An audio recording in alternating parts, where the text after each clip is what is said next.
নমস্কার, খবর শুনছেন Birbhum news TV YouTube channel থেকে। আজকের বিশেষ খবর হলো আসন্ন লোকসভা নির্বাচনে রাজ্যে প্রতিদিন কোথায় কত কেন্দ্রীয় বাহিনী ব্যবহার করা হচ্ছে স্বরাষ্ট্র মন্ত্রককে তা রিপোর্ট আকারে পাঠাতে হবে বলে নির্বাচন কমিশন নির্দেশ দিয়েছে।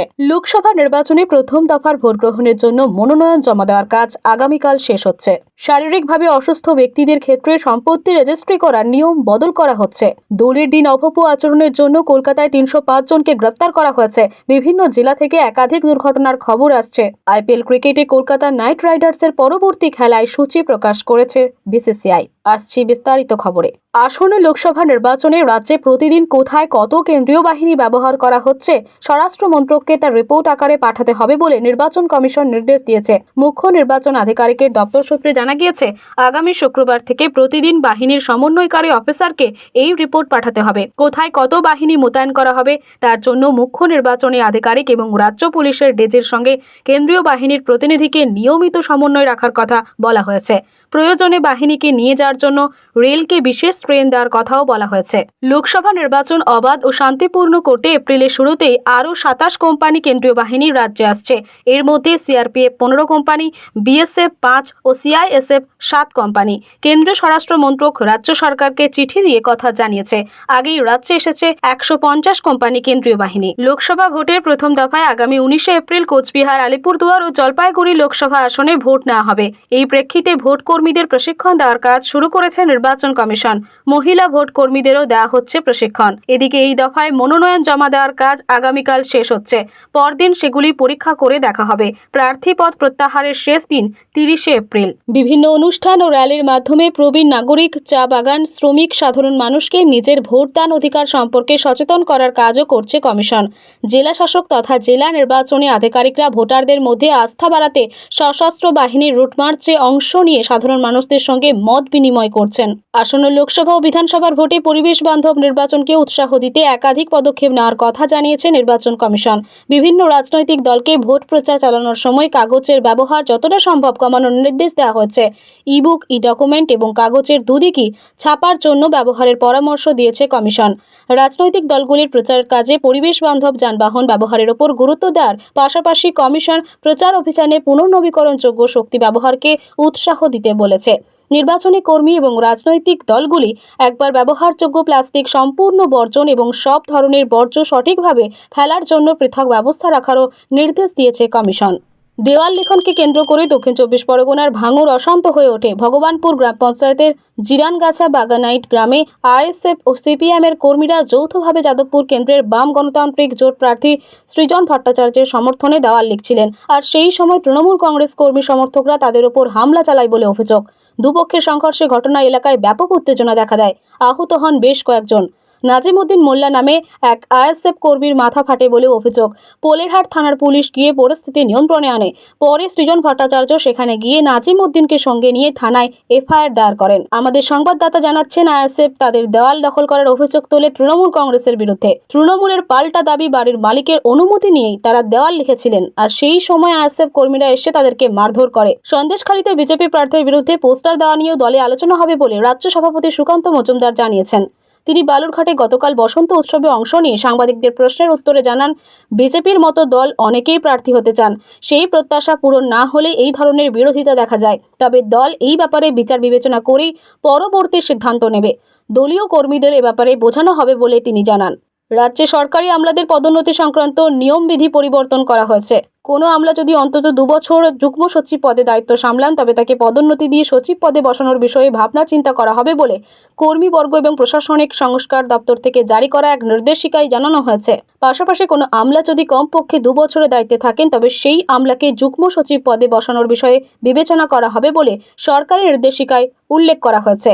শারীরিকভাবে অসুস্থ ব্যক্তিদের ক্ষেত্রে সম্পত্তি রেজিস্ট্রি করার নিয়ম বদল করা হচ্ছে। এখন থেকে যারা রেজিস্ট্রি অফিসে যেতে অপরাগ শুধুমাত্র তারাই বাড়িতে বসে দলিল সই করতে পারবেন। একমাত্র অসুস্থতার কারণেই কাউকে বাড়ি থেকে রেজিস্ট্রির অনুমতি দেওয়া হবে। এক্ষেত্রে অসুস্থতার প্রমাণপত্র হিসেবে অ্যালোপ্যাথি ডাক্তারের শংসাপত্র জমা দিতে হবে। এছাড়া অন্য কোনো শাখার চিকিৎসকের শংসাপত্র গ্রাহ্য হবে না। এই শংসাপত্র সহ নিকটবর্তী রেজিস্ট্রি অফিসে আবেদন করা হলে অসুস্থ ব্যক্তিকে বাড়ি থেকে সই করার অনুমতি দেওয়া হবে। তবে তার আগে রেজিস্ট্রেশন অফিস থেকে অসুস্থ অসুস্থতার বিষয়টি যাচাই করে দেখবেন আধিকারিকরা। সংশ্লিষ্ট আবেদনপত্র মঞ্জুর হলে তবেই বাড়ি থেকে সই করার অনুমতি পাওয়া যাবে। এর আগে বাড়িতে বসে রেজিস্ট্রেশন নিয়ে এত কড়াকড়ি ছিল না। স্থানীয় রেজিস্ট্রেশন অফিস থেকে এই ব্যাপারে অনুমোদন দেওয়া হতো।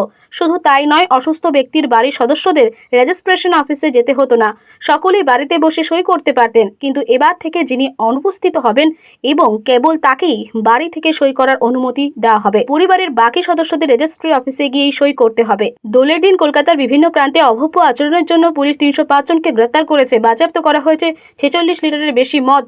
উল্লেখ্য, দোল শহরের নিরাপত্তা জোরদার করতে শহরের 350 জায়গায় বিশেষ পুলিশ পিকেট তৈরি করা হয়। এছাড়াও মোতায়েন ছিল সাদা পোশাকের পুলিশ। সিপিআর ভ্যান ও মোটর বাইকে চলে টহলদারি। মহিলাদের নিরাপত্তা প্রস্তুত রাখা হয়েছিল বিশেষ বাহিনী। এদিকে মা উড়াল পুলের ওপর এক মোটর বাইক আরোহীর পথ দুর্ঘটনায় মৃত্যু হয়েছে।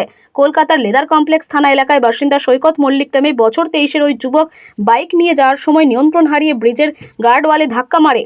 রক্তাক্ত অবস্থায় তাকে চিত্তরঞ্জন ন্যাশনাল মেডিকেল কলেজে নিয়ে যাওয়া হলে চিকিৎসকরা মৃত বলে ঘোষণা করেন। অন্যদিকে রাজ্যের বিভিন্ন জেলা থেকে দোল খেলার পর স্নান করতে গিয়ে দুর্ঘটনার খবর এসেছে। উত্তর 24 পরগনার পানিহাটি আশ্রমঘাটে গঙ্গায় 3 কিশোর তলিয়ে গিয়েছে। আমাদের জেলা সংবাদদাতা জানিয়েছেন, রনি, আদিত্য, নীরজ ও শিবম এই 4 বন্ধু বেলা 11:30 নাগাদ গঙ্গায় স্নান করতে নামে। পূর্ণিমার ভরা কোটালে জলস্তর বৃদ্ধি পেলে শিবম সাঁতার কেটে ঘাটে চলে আসলেও বাকিদের সন্ধান মেলেনি। ডুবুরি ও বিপর্যয় মোকাবিলা বাহিনীর কর্মীরা সন্ধ্যায় ঝড় বৃষ্টি শুরু হওয়া পর্যন্ত তল্লাশি চালালেও তাদের খোঁজ মেলেনি। প্রত্যেকেরই বয়স 14 থেকে 15 বছরের মধ্যে। এদিকে দোল খেলে স্নান করতে গিয়ে জলে ডুবে বাঁকুড়া ও পূর্ব বর্ধমান 2 জেলার 4 কিশোরের মৃত্যু হয়েছে। এদের মধ্যে 2 জন সহোদর ভাই। বাঁকুড়া বর্জরা কৃষ্ণনগর এলাকায় বন্ধুদের সঙ্গে দামোদর নদে স্নান করতে গিয়ে জলে তলিয়ে যায় বছর 15-র সোনু কুমার ও তার ভাই 13 বছরের সানি। পরে স্থানীয়দের নদী থেকে তাদের মৃতদেহ উদ্ধার করে। আর এই ঘটনায় এলাকায় শোকের ছায়া নেমে এসেছে। পুলিশ দেহ দুটি ময়নাতদন্তে পাঠিয়েছে। সোনু ও সানির বাবা প্রমোদ কুমার আদতে বিহারের বাসিন্দা। কর্মসূত্রে তিনি বর্জরার ভাড়া বাড়িতে থাকতেন। পূর্ব বর্ধমানের কালনার জিয়াউধরা এলাকায় রং খেলে স্থানীয় পুকুরে স্নান করতে গিয়ে মাধ্যমিক পরীক্ষার্থী করুণ দাস ও তার সম্পর্কিত ভাই 9ম শ্রেণীর যিশু দাস জলে ডুবে যায়। দুজনই সাঁতার জানত না। স্থানীয়রা তাদের উদ্ধার করে কালনা হাসপাতালে নিয়ে গেলে চিকিৎসক মৃত বলে ঘোষণা করে। সারা রাজ্যের মহাসমারোহে গতকাল দোল উদযাপিত হলেও বর্ধমানে আজ দোল উৎসব পালিত হবে। রাজ আমল থেকে এই নিয়ম চলে আসছে। দোলের দিন বর্ধমান রাজ পরিবারের কুলদেবতা লক্ষ্মীনারায়ণ জীবের রং খেলার দিন নির্দিষ্ট থাকে।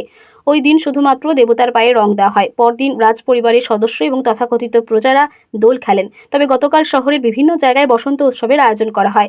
শান্তিনিকেতন বিশ্বভারতীতে এবার বসন্ত উৎসব না হলেও সেখানকার রতনপল্লী এলাকায় নানান সাংস্কৃতিক অনুষ্ঠানে স্থানীয় বাসিন্দারা ছাড়াও সামিল হন পর্যটকরা। তবে কী কারণে বসন্ত উৎসব হলো না তা নিয়ে বিশ্বভারতী কর্তৃপক্ষ কোনো বিজ্ঞপ্তি প্রকাশ করেনি। বসন্ত বন্দনার দিন স্থির করার জন্য আজ বৈঠক ডাকা হয়েছে।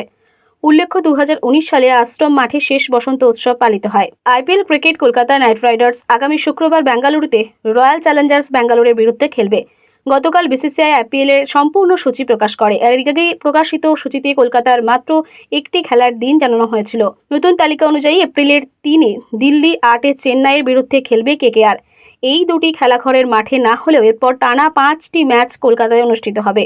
ঝাড়খণ্ড থেকে মণিপুর পর্যন্ত বিস্তীর্ণ অক্ষরেখা এবং বাতাসে জলীয় বাষ্পের আধিক্যরণের কারণেই আজও রাজ্যের সর্বত্র ঝড় বৃষ্টির সম্ভাবনা।